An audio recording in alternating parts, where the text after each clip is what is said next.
Well, good morning, everybody. Welcome. We're delighted to have you here. I'm going to start with a little safety announcement, and I learned this lesson from Rex Tillerson when he was the CEO at ExxonMobil. Every public meeting begins with a little bit of an announcement on how we're going to take care of you if anything comes up. I'm responsible for that. So follow my instructions. The exits are right behind us. The stairs closest that will take us down is behind this door, but all of them lead to it.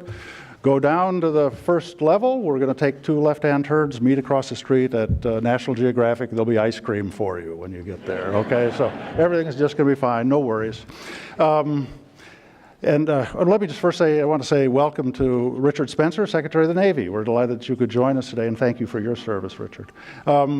It was about a year ago, I was having breakfast with then Rex Tillerson. He's no longer Rex Tillerson for me, he's Secretary Tillerson. And he had announced that he was going to be retiring, and we were talking about how we would continue relations with him and all that. And I said, well, Rex, what are you going to do when you retire? He said, well, I'm going to go to the ranch and I'm going to rustle up the cattle, you know. And yeah, we were just talking about that. I think he misses the opportunity. It's a lot harder to rustle up wranglers here in Washington than it is out in West Texas. But we're so grateful that he didn't have any plans to come into this office and to become Secretary of State, and I'm so grateful that he did. I've had 11 years of opportunity to work with Secretary Tillerson and know the scale and interest he has on international matters. He is so perfectly suited to help us at this time in our nation's history.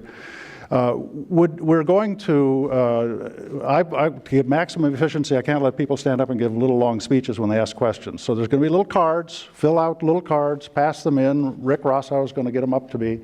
And so we're going to make it a much more efficient way that way. But would you, with your applause, please welcome the Secretary of State, Rex Tillerson.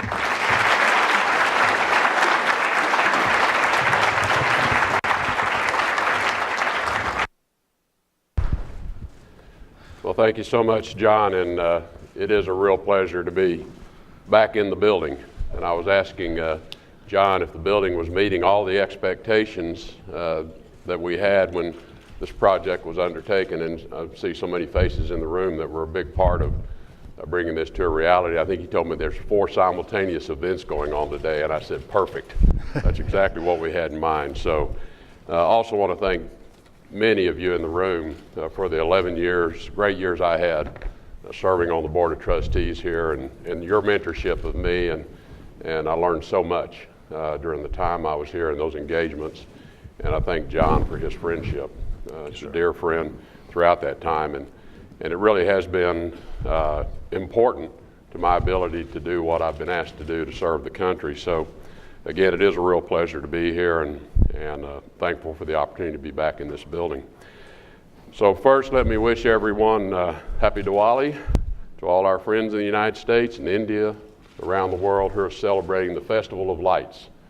Generally, that fireworks accompany that. I don't need any fireworks. I'm getting too many fireworks around me already. So we'll forego the fireworks.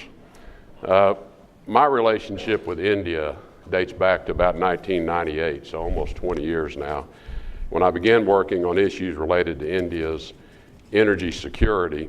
And I've had many trips to the country, obviously, over those many years. And it was a real privilege to do business with Indian counterparts then, and it's been a great honor this year to work with Indian leaders as Secretary of State. And I do look forward to returning to Delhi next week for the first time in my official capacity. This visit could not come at a more promising time for U.S.-Indian relations and the U.S.-India partnership. As many of you know, this year marks the 70th anniversary of relations between our two countries. When President Truman welcomed then Prime Minister Nehru on his visit to Washington, he said, and I quote, "Destiny willed that our country should have been discovered in the search for a new route to yours. I hope your visit too will be in a sense of discovery of the United States of America." The Pacific and the Indian Oceans have linked our nations for centuries. Francis Scott Key wrote what would become our national anthem while sitting aboard the HMS Minden, a ship that was built in India. As we look to the next 100 years, it is vital that the Indo-Pacific, a region so central to our shared history, continue to be free and open. And that's really the theme of my remarks to you this morning. President Trump and Prime Minister Modi are committed, more than any other leaders before them, to building an ambitious partnership that benefits not only our two great democracies, but other sovereign nations working toward greater peace and stability. Prime Minister Modi's visit in June highlighted the many areas of cooperation that are already underway in this new area of our strategic relationship. Our defense ties are growing. We are coordinating our counterterrorism efforts more than ever before. And earlier this month, a shipment of American crude oil arrived in India, a tangible illustration of our expanding energy cooperation. The Trump administration is determined to dramatically deepen ways for the United States and India to further this partnership. For us today, it's plain to see why this matters. India represents the world's largest democracy. The driving force of our close relationship rests in the ties between our peoples, our citizens, business leaders, and our scientists. Nearly 1.2 million American visitors traveled to India last year. More than 166,000 Indian students are studying in the United States. And nearly 4 million Indian Americans call the United States home, contributing to their communities as doctors, engineers, and innovators, and proudly serving their country in uniform. As our economies grow closer, we find more opportunities for prosperity for our people. More than 600 American companies operate in India. U.S. foreign direct investment has jumped by 500% in the past 2 years alone. And last year, our bilateral trade hit a record of roughly $115 billion, a number we plan to increase. Together, we've built a sturdy foundation of economic cooperation as we look for more avenues of expansion. The announcement of the first Global Entrepreneurship Summit ever to be hosted in South Asia to take place in Hyderabad next month is a clear example of how President Trump and Prime Minister Modi are promoting innovation, expanding job opportunities, and finding new ways to strengthen both of our economies. When our militaries conduct joint exercises, we send a powerful message as to our commitment to protecting the global commons and defending our people. This year's Malabar exercise was our most complex to date. The largest vessels from American, Indian, and Japanese navies demonstrated their power together in the Indian Ocean for the first time, setting a clear example of the combined strength of the three Indo-Pacific democracies. We hope to add others in coming years. In keeping with India's status as a major defense partner, a status overwhelmingly endorsed by the U.S. Congress, and our mutual interest in expanding maritime cooperation, the Trump administration has offered a menu of defense options for India's consideration, including the Guardian UAV. We value the role India can play in global security and stability and are prepared to ensure they have even greater capabilities. And over the past decade, our counterterrorism cooperation has expanded significantly. Thousands of Indian security personnel have trained with American counterparts to enhance their capacity. The United States and India are cross-screening known and suspected terrorists, and later this year we will convene a new dialogue on terrorist designations. In July, I signed the designation of Hizbul Mujahideen as a foreign terrorist organization because the United States and India stand shoulder to shoulder against terrorism. States that use terror as an instrument of policy will only see their international reputation and standing diminish. It is the obligation, not the choice, of every civilized nation to combat the scourge of terrorism. The United States and India are leading this effort in that region. But another more profound transformation is taking place, one that will have far-reaching implications for the next 100 years. The United States and India are increasingly global partners with growing strategic convergence. Indians and Americans don't just share an affinity for democracy, we share a vision of the future. The emerging Delhi-Washington Strategic Partnership stands upon a shared commitment upholding the rule of law, freedom of navigation, universal values, and free trade. Our nations are two bookends of stability on either side of the globe, standing for greater security and prosperity for our citizens and people around the world. The challenges and dangers we face are substantial. The scourge of terrorism and the disorder sown by cyber attacks threaten peace everywhere. North Korea's nuclear weapons test and ballistic missiles pose a clear and imminent threat to the security of the United States, our Asian allies, and all other nations. And the very international order that has benefited India's rise and that of many others is increasingly under strain. China, while rising alongside India, has done so less responsibly, at times undermining the international rules-based order, even as countries like India operate within a framework that protects other nations' sovereignty. China's provocative actions in the South China Sea directly challenge the international law and norms that the United States and India both stand for. The United States seeks constructive relations with China, but we will not shrink from China's challenges to the rules-based order, and where China subverts the sovereignty of neighboring countries and disadvantages the U.S. and our friends. In this period of uncertainty and somewhat angst, India needs a reliable partner on the world stage. I want to make clear, with our shared values and vision for global stability, peace, and prosperity, the United States is that partner. And with India's youth, its optimism, its powerful democratic example, and its increasing stature on the world stage, it makes perfect sense that the United States, at this time, should seek to build on the strong foundation of our years of cooperation with India. It is indeed time to double down on a democratic partner that is still rising, and rising responsibly for the next 100 years.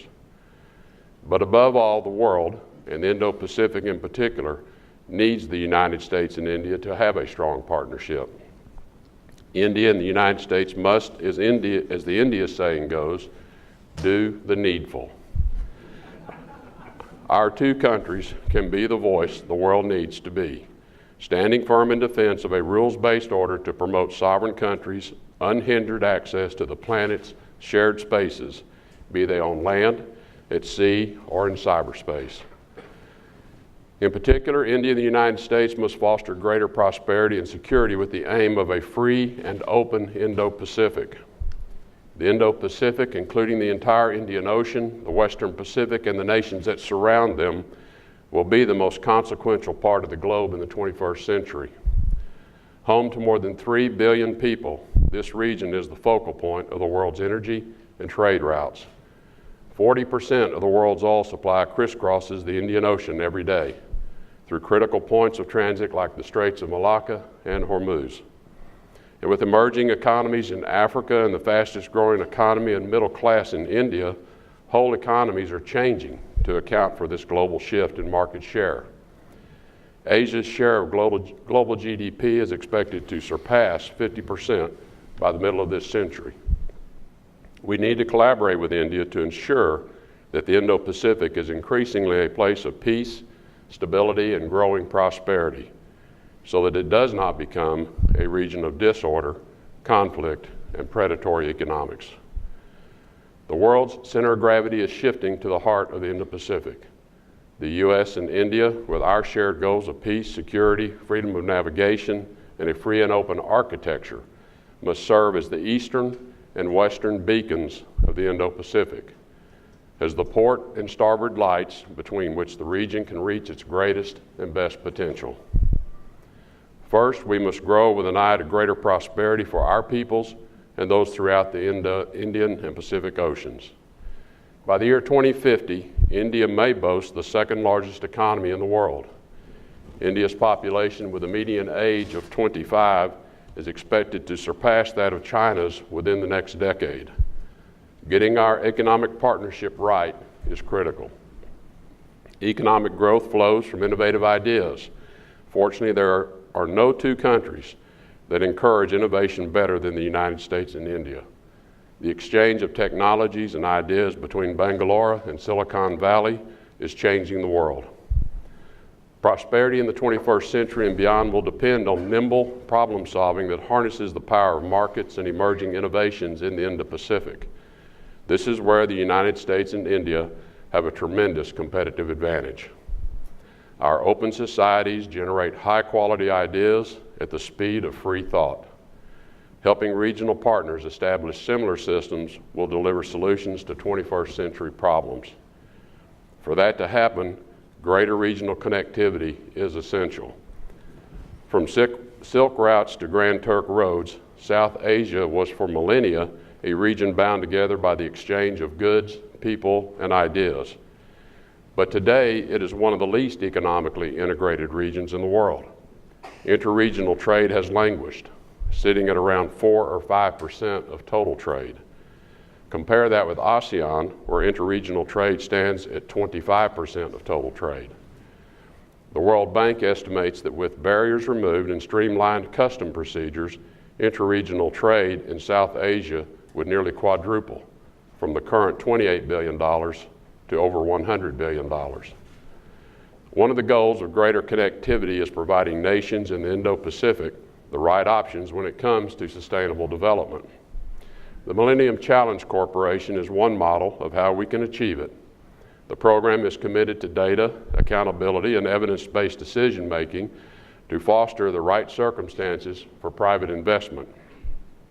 Last month, the United States and Nepal signed a $500 million compact agreement, the first with a South Asian nation, to invest in infrastructure to meet growing electricity and transportation needs in Nepal, and to promote more trade linkages with partners in the region, like India. The United States and India must look for more opportunities to grow this connectivity and our own economic links, even as we look for more ways to facilitate greater development and growth for others in the region. But for prosperity to take hold in the Indo-Pacific, security and stability are required. We must evolve as partners in this realm too. For India, this evolution will entail fully embracing its potential as a leading player in the international security arena. First and foremost, this means building security capacity. My good friend and colleague, Secretary Mattis, was in Delhi just last month to discuss this. We both eagerly look forward to the inaugural 2+2 dialogue championed by President Trump and Prime Minister Modi soon. The fact that the Indian Navy was the first overseas user of the P-8 maritime surveillance aircraft, which it effectively fields with the U.S. Navy counterparts, speaks volumes of our shared maritime interest and our need to enhance interoperability. The proposals the United States has put forward, including for Guardian UAVs, aircraft carrier technologies, the Future Vertical Lift Program, and F-18 and F-16 fighter aircraft, are all potential game changers for our commercial and defense cooperation. The United States military's record for speed, technology, and transparency speaks for itself, as does our commitment to India's sovereignty and security. Security issues that concern India are concerns of the United States. Secretary Mattis has said the world's two greatest democracies should have the two greatest militaries. I couldn't agree more. When we work together to address shared security concerns, we don't just protect ourselves, we protect others.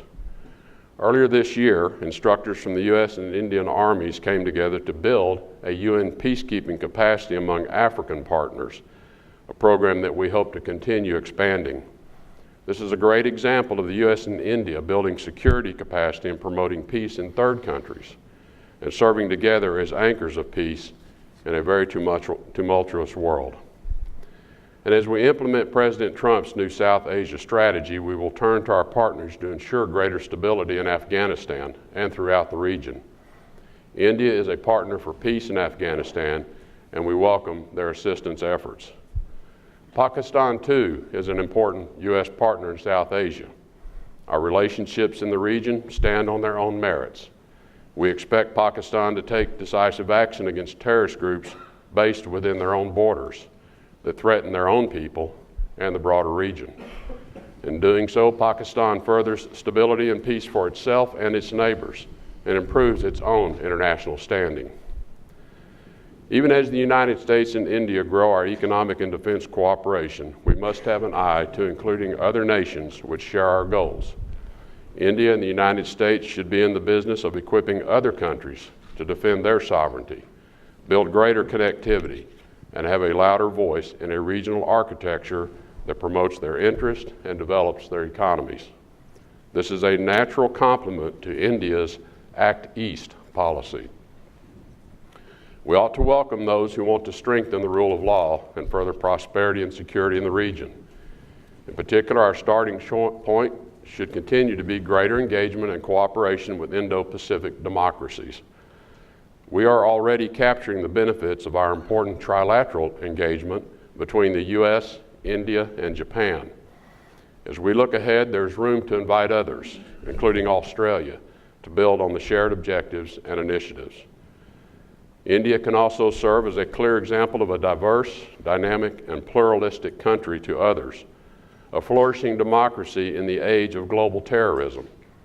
The subcontinent is the birthplace of 4 of the world's major religions, and India's diverse population includes more than 170 million Muslims, the 3rd largest Muslim population in the world. Yet we do not encounter a significant number of Indian Muslims among foreign fighters in the ranks of ISIS or other terrorist groups, which speaks to the strength of Indian society. The journey of a democracy is never easy, but the power of India's democratic example is one that I know will continue to strengthen and inspire others around the world. In other areas, we are long overdue for greater cooperation. The more we expand cooperation on issues like maritime domain awareness, cybersecurity, and humanitarian assistance and disaster relief, the more the nations in the Indo-Pacific will benefit.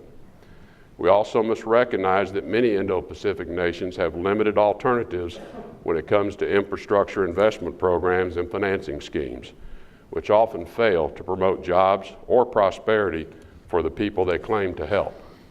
It's time to expand transparent, high-standard regional lending mechanisms, tools that will actually help nations instead of saddle them with mounting debt. India and the United States must lead the way in growing these multilateral efforts. We must do a better job leveraging our collective expertise to meet common challenges while seeking even more avenues of cooperation to tackle those that are to come. There is a need, and we must meet the demand. The increasing convergence of U.S. and Indian interest and values offers the Indo-Pacific the best opportunity to defend the rules-based global system that has benefited so much of humanity over the past several decades. But it also comes with a responsibility for both of our countries to do the needful in support of our united vision of a free, open, and thriving Indo-Pacific. The United States welcomes the growing power and influence of the Indian people in this region and throughout the world. We are eager to grow our relationship, even as India grows as a world leader in power. The strength of the Indo-Pacific has always been the interaction among many peoples, governments, economies, and cultures. The United States is committed to working with any nation in South Asia or the broader region that shares our vision of an Indo-Pacific where sovereignty is upheld and a rules-based system is respected. It is time we act on our vision of a free and open Indo-Pacific, supported and protected by 2 strong pillars of democracy, the United States and India. Thank you for your kind attention.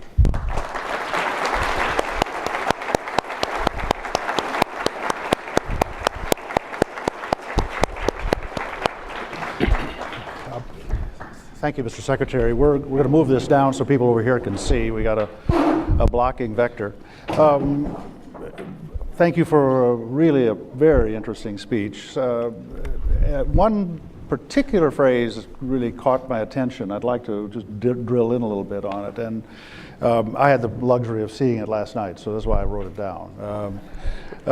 We need to collaborate with India to ensure the Indo-Pacific is increasingly a place of peace, stability, and growing prosperity, so that it does not become a region of disorder, conflict, and predatory economics. Very interesting expression. What do you see as being the example of predatory economics that we should be alert to ourselves between us? Well, I think everyone is aware of the huge needs in the Indo-Pacific region among a number of emerging economies, a number of fledgling democracies for infrastructure investment. And it is important that those emerging democracies and economies have alternative means of developing both the infrastructure they need, but also developing the economies. We have watched the activities and actions of others in the region, in particular China, and the financing mechanisms it brings to many of these countries which result in saddling them with enormous levels of debt.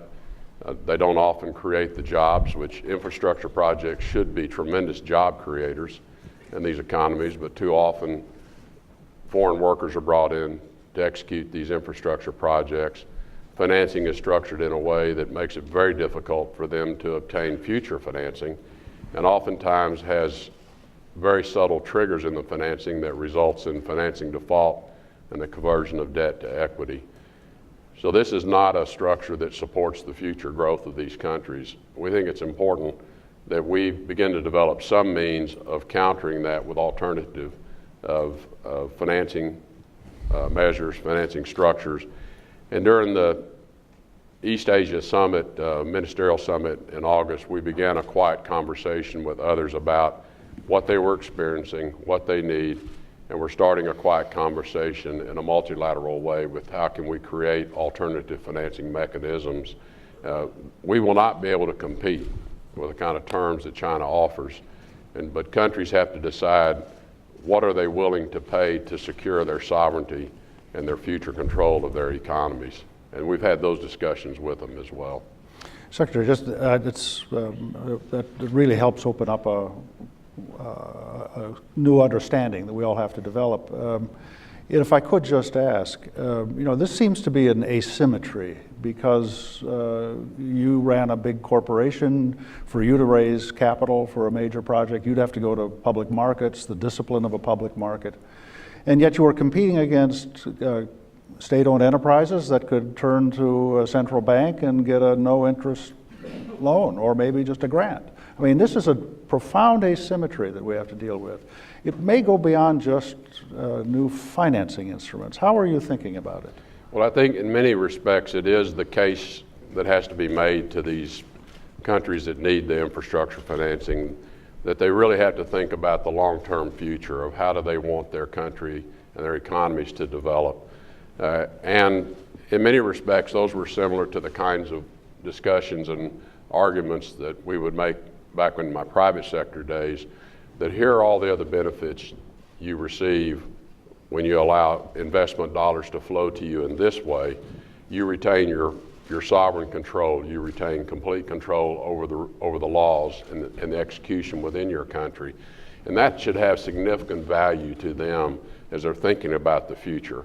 And so while it is on a direct competitive basis, it's hard to compete with someone who's offering something on financial terms that are worth, a few points on the lending side. But we have to help them put that in perspective of the longer term ability to control their country, control the future of their country, control the development of their economy in a rules-based system. And that's really what we're promoting, is you retain your sovereignty, you retain your commitment to a rules-based order. We will come with other options for you. Great, thank you. And I apologize, Ambassador Singh is here. He's running a very dynamic embassy. I want to make sure that you knew he was here. And I'm going to ask a question he would ask, but he's not going to get to. And that is, I was in India in August, and great enthusiasm in India about a growing relationship, but real frustration with the way in which we restrict India getting access to technology and this sort of thing. This is the ambassador's question. So how are you going to fix that? Well, just so you know, he's not shy. He's asked that question. And we've had discussion about it. And I touched on it briefly in the prepared remarks in designating India as a major defense partner and Congress's affirmation of that. I think, as everyone appreciates, the U.S. has the finest fighting military force on the planet.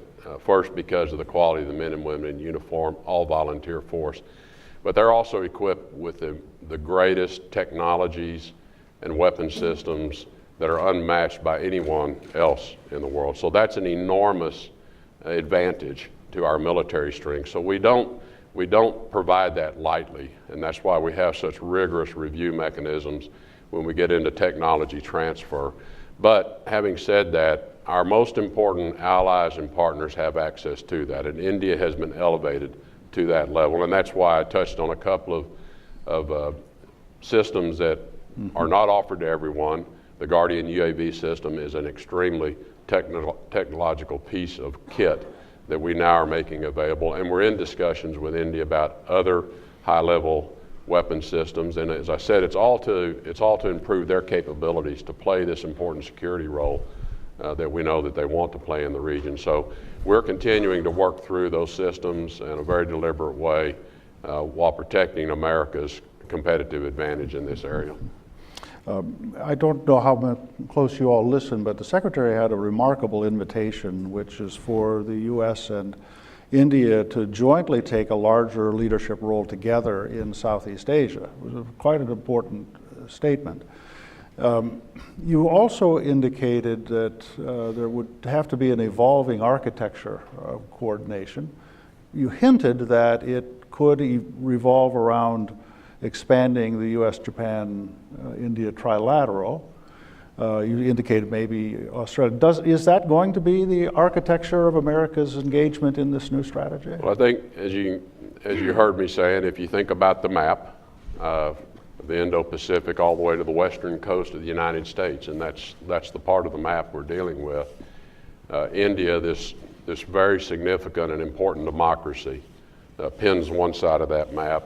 Japan, another very important and strong democracy that we have very strong security relationships with, pinning this side of the map. But there's an important part of the South Pacific that also we think needs an important pinpoint as well. Australia, another very strong and important strategic partner, ally to the U.S., has fought in every war and has fought alongside us in every battle we've ever fought. The Australians have been there with us. So we think there are some useful conversations to have in the current trilateral relationship, which is very strong and effective, the India-Japan-U.S. relationship. So we're going to continue to explore how do we strengthen that architecture that really is about this Indo-Pacific free and open policy that we have. And how do we pin that in the proper places with our strongest, most important allies, and how do we strengthen those in this multi-party arrangement? India-Australia relations, how can they be strengthened? It has to be in everyone's interest, obviously. India has to see it in their interest. Japan has to see it in their interest. But it is going to be an evolving process as to how we create the security architecture, which keeps this free and open Indo-Pacific region, creates the opportunity for nations to protect their own sovereignty, to have the opportunity to conduct their economic affairs without being threatened by others. And that's really what the architecture design is intended to do. I'm going to turn back to you as an energy guy. And last month, I should say, we had the Indian minister responsible for renewable energy was here. And this is a big push for India. Now, you're not the Secretary of Energy, but you know a lot about it. How do you think we could expand cooperation on energy issues with India? Well, I know there are any number of active programs within India. India has huge energy needs, not just from the direct supply of energy, but also the infrastructure to distribute that energy and get it into so that all Indians have access to that, both for their personal quality of life, but also to support economic growth and expansion. And I know CSIS has some particular programs that are exploring that as well, and those are all, I think, important avenues and mechanisms. The U.S. has a very important energy posture in terms of the technology that's been developed here across the entire slate of energy choices, from conventional to renewables and other forms of energy. And I think that's the value of the relationship, is within the U.S. Business community and our entrepreneurs and our innovators, we have a large slate of opportunities we can offer in partnering with India to meet those needs.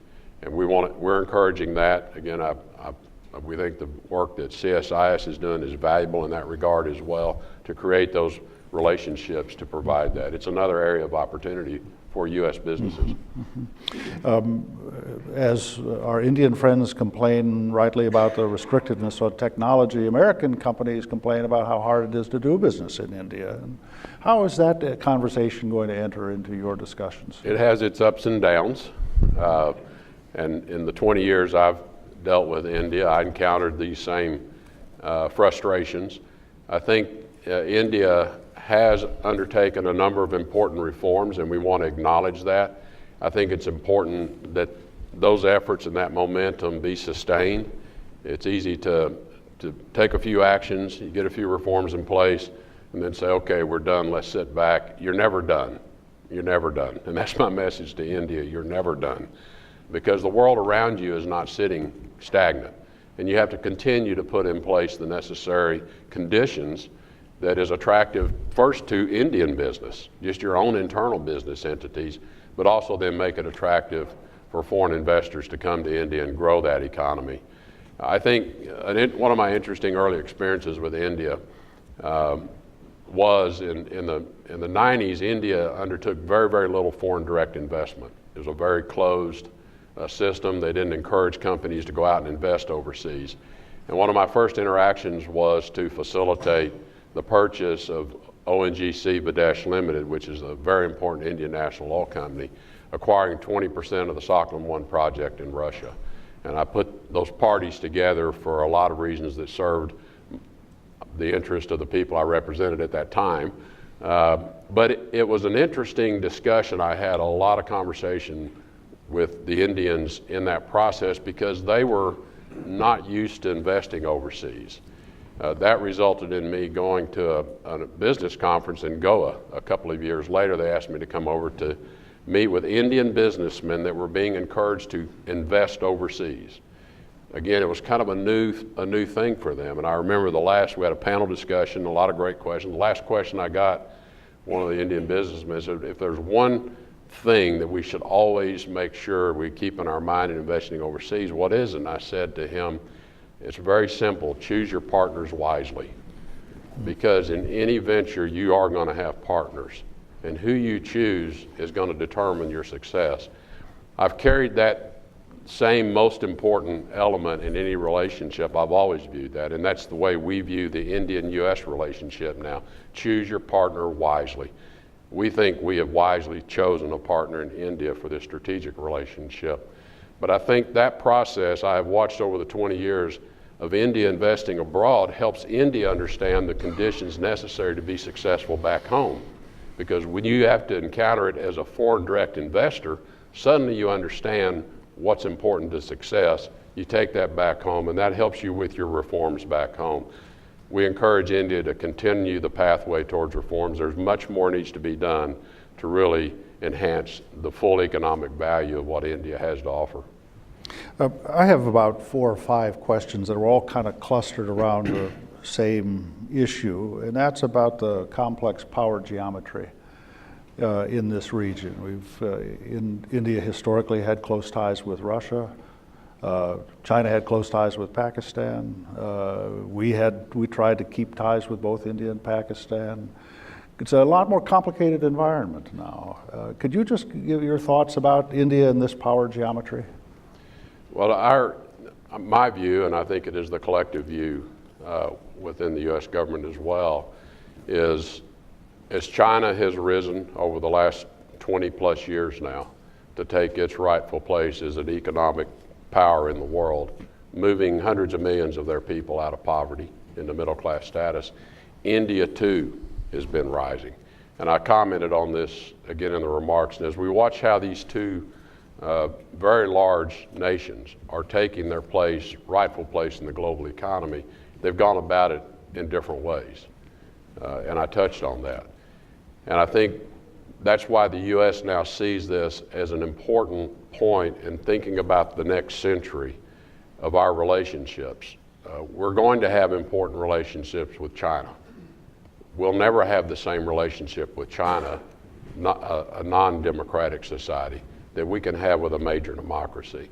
And so I think what has evolved, and I would have to let the Indian government speak for themselves, but I think as India has gone through this process of rise, it too has taken account of the circumstances around it and its own history of relationships. And how have those relationships served their advancement, and how have they not served their advancement?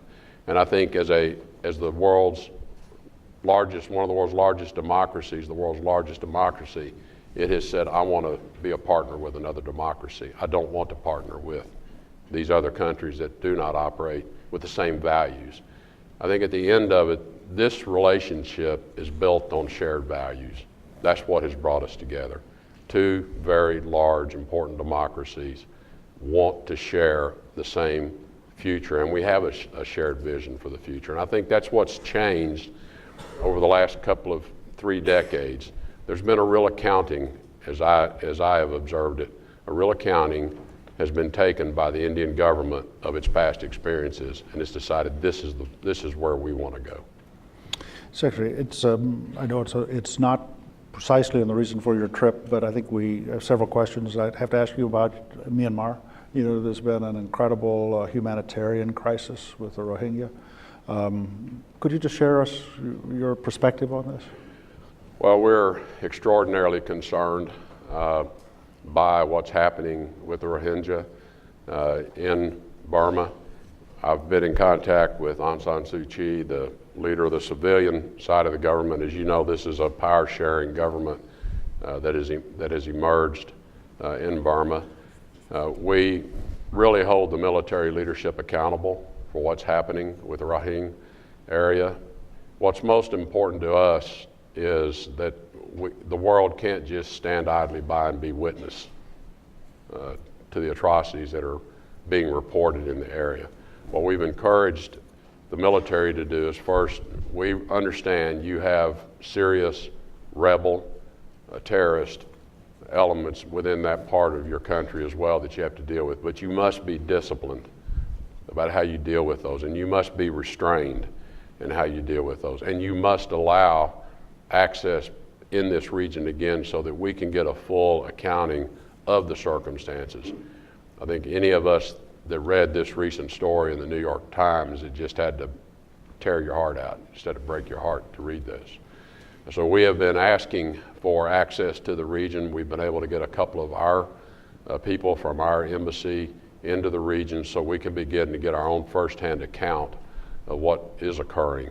We're encouraging access for the aid agencies, the Red Cross, the Red Crescent, UN agencies, so we can at least address some of the most pressing humanitarian needs, but more importantly, so we can get a full understanding of what is going on.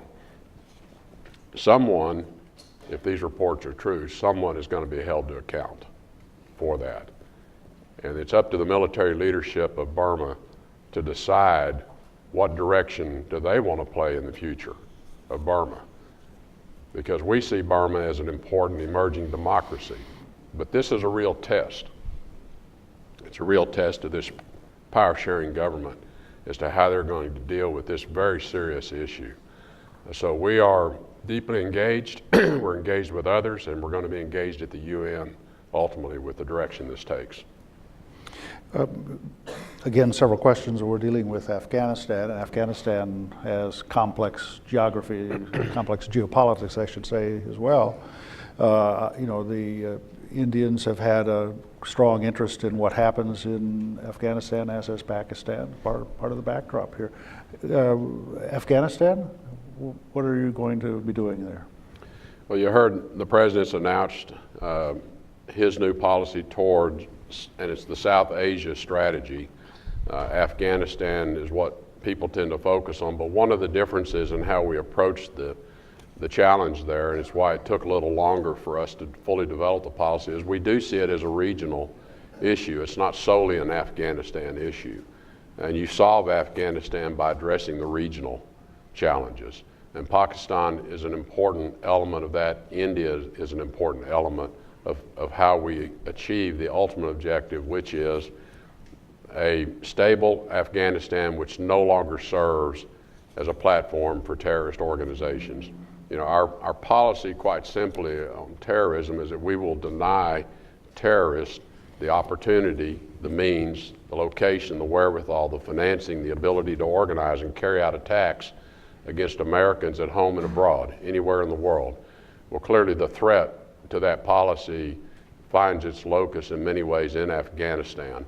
And so to the extent we can remove that as an opportunity for terrorism in Afghanistan, the greatest beneficiaries are going to be Pakistan and Afghanistan. And India's important role is in providing development assistance to Afghanistan as they move forward to create better economic conditions that provide for the needs of a very diverse ethnic group of people in Afghanistan. So it is about a commitment message to the Taliban and other elements that we're not going anywhere. And so, we'll be here as long as it takes for you to change your mind and decide you want to engage with the Afghan government in a reconciliation process and develop a form of government that does suit the needs of the culture of Afghanistan. And to the Afghan government, they have to be committed to being open to addressing the full needs of the very ethnically diverse culture that exists in the country and its own history as well. And we think that is achievable, and we can have a stable, peaceful Afghanistan. And when that happens, a big threat is removed from Pakistan's future stability as well, which then creates a better condition for India-Pakistan relationships. So we see it as not just one issue, but a means of stabilizing the entire region. And we intend to work closely with India and with Pakistan to, we hope, ease tensions along their border as well. Pakistan has two very troubled borders, and we'd like to help them take the tension down on both of those and secure a future stable Pakistan government, which we think improves relations in the region as well. Secretary, I know I'm running close up to the deadline I was given by your horse holders, but let me ask several questions. We're dealing with development, and I guess the question I'd like to pose to you is, we've got a very capable new administrator for USAID. I know you personally have been quite involved in aid and development related issues through the years. What do you see as the relationship between the State Department and USAID going forward? How are you thinking about it? Well, I think it's no different than has traditionally been the roles of the two organizations.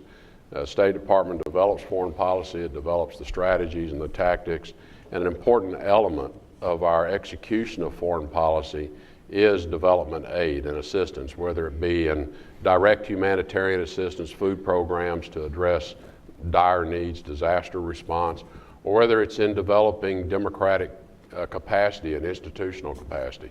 So USAID is an important enablement tool of the foreign policy. They don't make policy, but they are critical to our execution of foreign policy.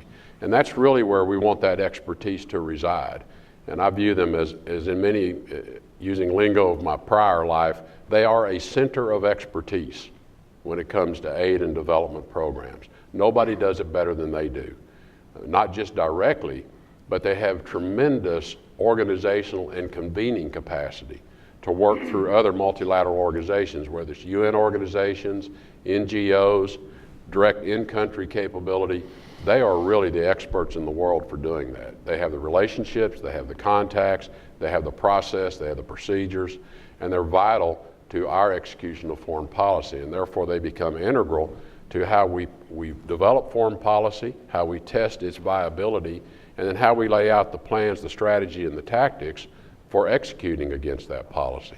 So that's the relationship, and one of the things we want to be sure is that everyone understands their roles and everyone understands what's not their role.